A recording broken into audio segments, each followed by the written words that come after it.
భారతదేశానికి అమెరికాకి చెందినటువంటి టెక్సాస్ గ్యాస్ అయితే ఈరోజు ఉదయం తెల్లవారుజామునే వచ్చేసింది. అంటే రాత్రి 12 దాటే కదా వచ్చింది.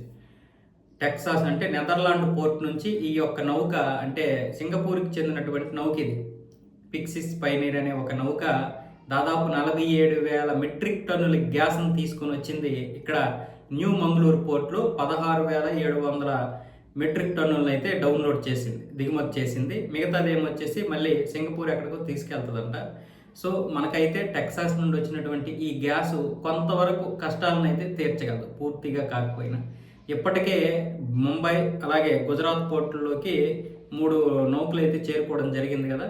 సో ఇప్పుడైతే ఇది కొంతవరకు గ్యాస్ అవసరాలు అయితే తీరుస్తాయి. ఇంకా గ్యాస్ అవసరాలకు సంబంధించి నౌకలు అయితే రావడానికి ప్రయత్నాలు జరుగుతున్నాయి. ఇటు విదేశాంగ శాఖ అలాగే నరేంద్ర మోదీ మిగతా వాళ్ళు కూడా అందరితో కూడా మాట్లాడి ఈ యొక్క కొరతను అయితే తీర్చబోతున్నారు. కానీ యుద్ధం జరిగినంత వరకు కూడా పూర్తి స్థాయిలో మాత్రం మనకి ఏది దొరకదు. అంటే మన దేశానికే కాదు, ప్రపంచానికి.